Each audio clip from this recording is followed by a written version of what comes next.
Alors, rebonjour les amis des couteaux.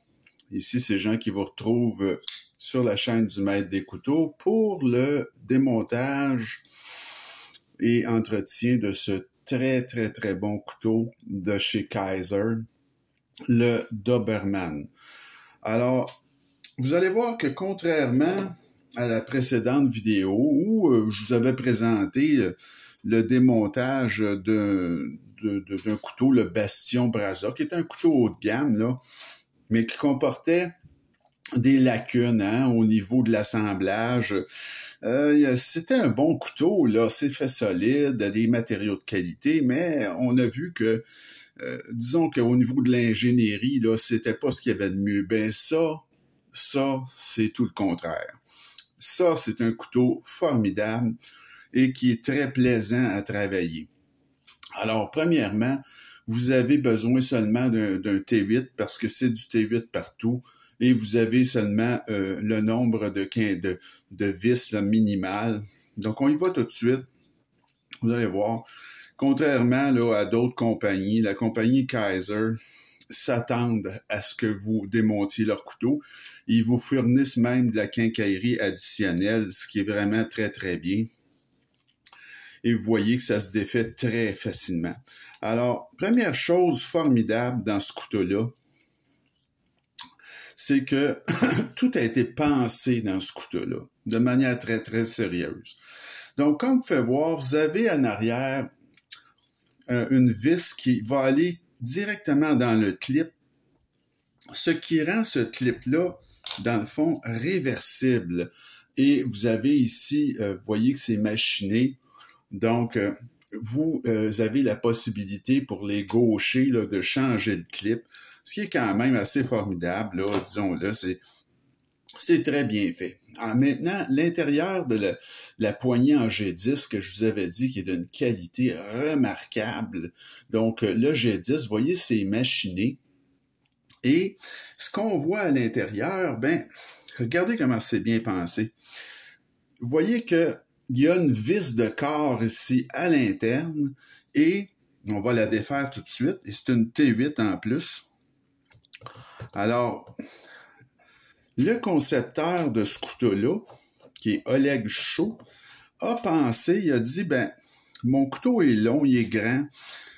Pourquoi je ferais, moi, des montants sur toute la longueur, tout ça? Donc, ça va alourdir le couteau de manière inutile. Alors, regardez comment c'est bien fait. Il a fait un montant, mais très petit, qui a squelettisé parce que le type, il a un souci du poids. Et ça, c'est vraiment formidable. Donc, parce que ce couteau-là, même si c'est un grand couteau, est très léger.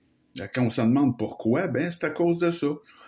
Puis là, ici, vous voyez que la cerise sur le sundae, comme on dit, c'est des mouvements à billes, mais multirangés, s'il vous plaît. Donc, une action tout à fait phénoménale. Vous voyez également que vous avez le cran d'arrêt ou ce qu'on appelle plus communément la stop pin qui est intégré à la lame comme j'aime beaucoup, moi, quand c'est fait comme ça. Et vous voyez ici la course de la stop pin et vous l'avez aussi dans l'autre poignée. Vous voyez comment c'est fait au niveau ici. Vous avez de la barre dans le fond, la barre de verrouillage et vous avez la même chose sur ce côté-là. Vous avez une vis de maintien. Alors, je ne ferai pas ça pour rien ici, ce côté-là. C'est très simple, comme vous pouvez voir. Donc, c'est d'une simplicité incroyable, mais... Ah oui, et puis le pivot, ben c'est un pivot indépendant, imaginez-vous donc. Donc, il est, comme vous pouvez voir, et là, ça va faire le focus, vous voyez qu'il est D-shape qu'on appelle, donc il y a une face plate, et vous pouvez le défaire de ce côté-là et retirer le petit pivot, tout simplement.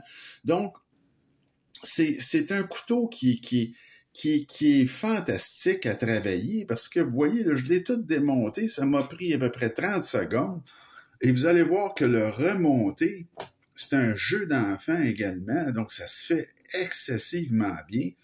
Alors, tout ce qu'on a à faire, c'est de replacer cette pièce-là ici. Vous voyez qu'il y a un petit côté en D donc qui vient s'insérer. Ensuite, on va reposer tout simplement la petite vis ici, cette toute petite vis qui vient tenir le tout finalement, donc, et qui est un T8 en plus. Donc, c'est vraiment un couteau qui est fait pour être démonté, nettoyé très rapidement. Donc, vous n'avez pas là à vous casser la tête. Ça se fait superbement bien. Et il n'y a pas... Vous avez besoin d'un seul tournevis. Alors, on vient replacer notre poignée ici. Tout simplement. Alors, on va mettre le pivot. J'ai pas mis d'huile parce que le couteau est neuf et je l'avais déjà démonté. Alors, c'est pas nécessaire du tout, là. Alors, on va venir placer tout ça.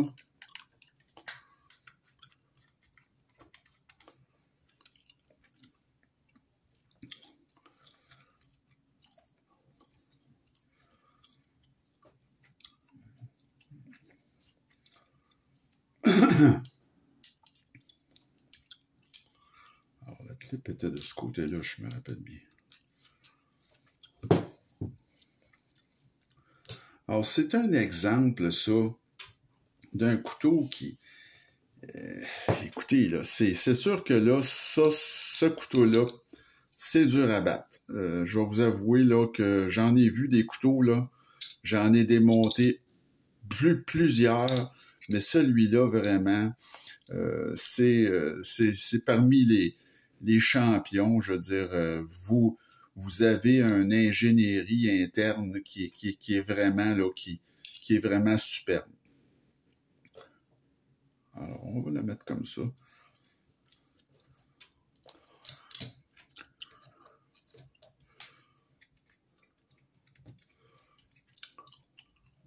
Alors, voilà. Alors, la lame parfaitement centrée. L'action fulgurante. C'est à une main, évidemment. Il n'y a aucun jeu. Alors, c'est complété. C'est pas plus compliqué que ça. Et ça devrait pas être plus compliqué que ça de défaire un couteau. Je vois pas pourquoi, mais c'est un exemple à prendre, disons, là, pour les autres manufacturiers. Comment construire un couteau? Ben, vous l'avez sous les yeux, là, le Kaiser Doberman. Moi, là, je vais vous avouer que c'est après avoir vu un démontage sur Internet de ce couteau-là que j'ai décidé, j'ai dit, ça me le prend. Je veux l'acheter absolument, parce que j'ai trouvé ça tellement ingénieux, tellement bien fait, que je me suis dit, ce couteau-là, moi, je veux l'avoir dans ma collection. Donc, le couteau est hyper solide et ça se défait très facilement. L'action est phénoménale et tout ce qui entoure l'ingénierie de ce couteau-là est juste là d'un autre calibre. C'est pas compliqué. C'est vraiment un des couteaux les mieux faits de ma collection, à mon avis. Alors, ça fait le tour pour notre démontage très simple de l'excellent Kaiser Doberman. La semaine prochaine, ce que je vous propose, c'est d'aller dans le haut de gamme et on va aller chez WeKnife. Donc, on y va avec le Yuka, qui est un très, très beau couteau. Alors, c'est un couteau de gamme, évidemment, chez Oui, ça coûte cher. Bon, vous avez ici les poignées qui sont arrondies avec un inséré ou un truc arrondi, mais en fibre de carbone véritable. Là, c'est pas du plaqué, ça, là, c'est du vrai fibre de carbone. Donc, c'est un couteau qui est bien construit, qui est bien fait, là. Mais, je veux dire, c'est un peu plus compliqué à démonter que le Kaiser Doberman. C'est vrai que ça, c'est un couteau quand même qui date de plusieurs années. Hein. C'est un couteau qui maintenant, je l'ai vu sur Internet, là, se détaille 350-400 $ facilement. Moi, je l'avais payé moins que ça. En vente, je pense à peu près à 250, mais je veux dire, c'est un excellent couteau, mais c'est une conception qui date de peut-être 5-6 ans, peut-être même plus. Et c'est un petit peu plus compliqué à défaire, mais ça se défait bien quand même. Donc, notre prochain vidéo, démontage du Wii Yucha. Et j'espère que ça vous a plu, cette vidéo. Donc, continuez à vous abonner à ma chaîne et à m'écrire. Et je vous souhaite une bonne fin de journée et on se retrouve très bientôt. Salut!